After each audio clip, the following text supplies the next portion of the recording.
Hello, welcome to our channel Aachi Malarkodi. எல்லோரும் எப்படி இருக்கீங்க? நல்லா இருக்கீங்களா? என் சேனலை பார்க்குறவங்க ஃபஸ்ட்டு என் சேனலுக்கு சப்ஸ்கிரைப் பண்ணிவிட்டு அப்படியே பக்கத்தில் உள்ள பெல் ஐக்கானையும் கிளிக் பண்ணிவிட்டு பாருங்கள். அப்போ தான் என் சேனலில் போடுற வீடியோலாம் உங்களுக்கு ஃபஸ்ட்டு ஒரு நோட்டிஃபிகேஷனில் காமிக்கும். இன்றைக்கி நம்ம காலையில் 5 மினிட்ஸில் செய்யக்கூடிய ஒரு பிரேக்ஃபாஸ்ட் ரெசிபி தான் பார்க்க போகிறோம். அதுக்கு ஒரு உருளைக்கிழங்கு ஒரு முட்டை இருந்தால் போதும். ஒரு உருளைக்கிழங்கு எடுத்து இது மாதிரி நைஸாக வெட்டி எடுத்துக்கோங்க. ஹாஸ்டலில் படிக்கிற பசங்க, பேச்சுலர்ஸ், இவ்வளோ வேலைக்கு போகிறவங்க இவங்களாம் மார்னிங்கில் நம்ம உடனே செய்யணுன்னா இந்த ரெசிபி செஞ்சு சாப்பிட்டோம்னா ஃபுல்லாக இருக்கும். பிரேக்ஃபாஸ்ட்டுக்கு ஒரு முட்டையும் ஒரு உருளைக்கிழங்கும் இருந்தால் போதும்.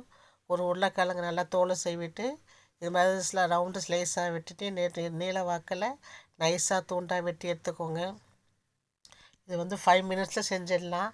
இதுக்கு தோசை மாவு இல்லை, நமக்கு மார்னிங்கில் செய்ய நேரம் இல்லாதப்போ இதெல்லாம் செஞ்சு சாப்பிட்டீங்கன்னா ரொம்ப நல்லாயிருக்கும் பிரேக்ஃபாஸ்ட்டுக்கு. இது உருளைக்கிழங்கு நீள ரவுண்டாக வெட்டிட்டு நீள வாக்கில் துண்டு துண்டாக வெட்டி எடுத்துக்கோங்க. எடுத்துக்கிட்டு இப்போ இதை செஞ்சு உடனே செஞ்சிடலாம். வெட்டின துண்டுகள்லாம் ஒரு பவுலில் எடுத்து போட்டுப்போம். போட்டுக்கிட்டு இதை ஒரு மிக்ஸ் பண்ணிவிட்டு ஊற்ற வேண்டியதான் தோசை மாதிரி. இதை எக் பீஸான்னு சொல்லலாம், உருளைக்கிழங்கு பீஸான்னு சொல்லலாம். அந்த அளவுக்கு நல்லா ரிச்சாகவும் டேஸ்ட்டு நல்லாயிருக்கும். ஈஸியாகவும் செஞ்சிடலாம். பிள்ளைங்களுமே விரும்பி சாப்பிடுவாங்க. பீஸா டேஸ்ட்டில் இருக்கும் இது சாப்பிட்றதுக்கு. இப்போ இதை வெட்டின உருளைக்கிழங்கெல்லாம் ஒரு பவுலில் சேர்த்துட்டு இப்போ அதுக்கு ஒரு ஸ்பூன் சில்லி ஃப்ளேக்ஸ் போடுறேன் காரத்துக்கு. ஒரு ஸ்பூன் போதும், ஏன்னா ஒரு முட்டை ஒரு உருளைக்கிழங்கு தான் செய்ய போகிறோம். அதுக்கப்புறம் தேவையான அளவு உப்பு சேர்த்துக்கோங்க. உப்பு சேர்த்துட்டு அந்த பைண்டிங்க்காக மைதா மாவு ஒரு ஸ்பூன் போட்டிருக்கேன். இன்னொரு ஸ்பூன் 2 ஸ்பூன் சேர்த்துப்போம். மைதா மாவு, உப்பு, சில்லி ஃப்ளேக்ஸ் சேர்த்துருக்கேன். சேர்த்த பிறகு இல்லை ஒரு முட்டையை உடச்சி ஊற்றிக்கலாம். ஒரே ஒரு உருளைக்கிழங்கு ஒரு முட்டை 2 இருந்தால் போதும். நல்லா வயிற்றுக்கு ஃபுல்லாக ஆகிற அளவுக்கு இந்த இப்போ இது பீஸா ரெசிபி இருக்கும்.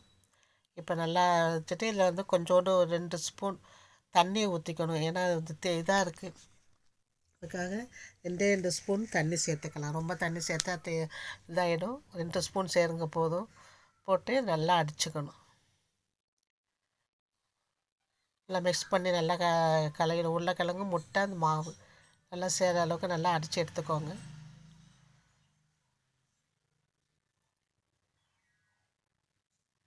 டேஸ்ட்டு ரொம்ப நல்லாயிருக்கும். இந்த அளவுக்கு இருந்தால் போதும். நான் காமிக்கிற அளவுக்கு இந்த அளவுக்கு கரைச்சி எடுத்துக்கோங்க. இப்போ ஊற்ற வேண்டியதான். வானிலையில் ஒரு சின்ன துண்டு பட்டர் சேர்த்துருக்கேன்.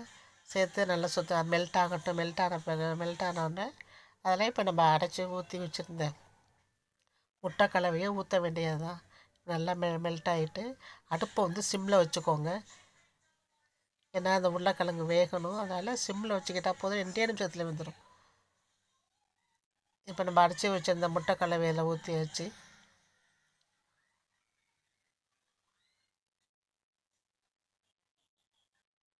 ஊற்றிட்டு எல்லாம் செய்வோன்னா தட்டி விட்டுக்கலாம்.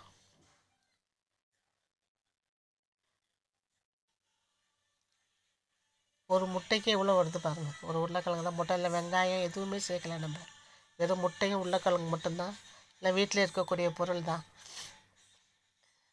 இப்போ இதை மூடி போட்டு ஒரு 2 நிமிஷம் வேக வைப்போம். அடுப்பு சிம்லேயே இருக்கட்டும். சிம்மில் வச்சு வேக வைங்க. பாருங்கள், 1 நிமிஷத்தில் நல்லா வெந்துட்டு திருப்பி போட்டு அந்த மாதிரி இவ்வளோ அழகாக வந்திருக்கு. இதுக்கு தொட்டுக்க தக்காளி டொமேட்டோ சாஸ் வச்சு சாப்பிட்டிங்கன்னா ரொம்ப நல்லாயிருக்கும். வெஜ்ஜாகவே திங்கலாம், சாப்பிடலாம். டொமேட்டோ சாஸ் வச்சு சாப்பிடுங்க. அருமையானப்போ 1 நிமிஷம் 2 நிமிஷத்தில் வெந்துட்டு ஸ்டவ்வை ஆஃப் பண்ணிவிட்டு இப்போ எடுத்து சாப்பிட வேண்டியது தான். எக் பீஸா இவ்வளோ அழகாக வந்திருக்கு பாருங்கள். ஒரு முட்டை ஒரு உருளைக்கிழங்குக்கு. வெங்காயம், தக்காளி, தேங்காய் எதுவுமே கிடையாது. மாவு இல்லை. அவசரத்துக்கு செய்கிறதுக்கு ரொம்ப ஈஸியான உணவு இது. நீங்கள் செஞ்சு பார்த்து சாப்பிட்டு பாருங்கள். இப்போ ஸ்லைஸ் போடுற பாருங்கள், எவ்வளோ அழகாக வருது. பீஸா மாதிரியே வரும். ஒரு முட்டைக்கு இவ்வளோ பெரிய இடம் மாதிரி வந்திருக்கு பாருங்கள். ஸ்லைஸ் போட்டு காமிக்கிறேன் உங்களுக்கு. அந்த ஸ்ட்ரக்சர் எப்படி இருக்குன்னு.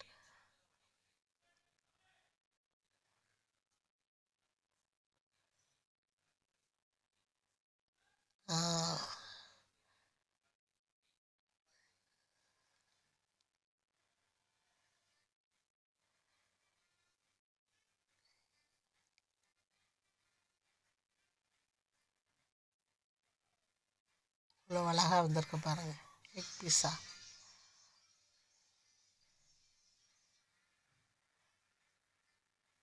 இதை செஞ்சு பாருங்கள் எப்படி வந்திருக்குன்னு எனக்கு கமெண்டில் சொல்லுங்கள். உண்மையிலே ரொம்ப ருசியாக இருக்கும். அந்த வெண்ணெயில் அந்த உருளைக்கிழங்கு வேகிறது நல்லா டேஸ்ட்டாக இருக்கும். இவ்வளோ சிம்பிளான ஈஸியாக செய்யக்கூடிய ரெசிபி. இந்த வீடியோ உங்களுக்கு பிடிச்சிருந்தா லைக் பண்ணுங்கள், ஷேர் பண்ணுங்கள், கமெண்ட் பண்ணுங்கள், சப்ஸ்கிரைப் பண்ணுங்கள். தேங்க்ஸ் ஃபார் வாட்சிங்.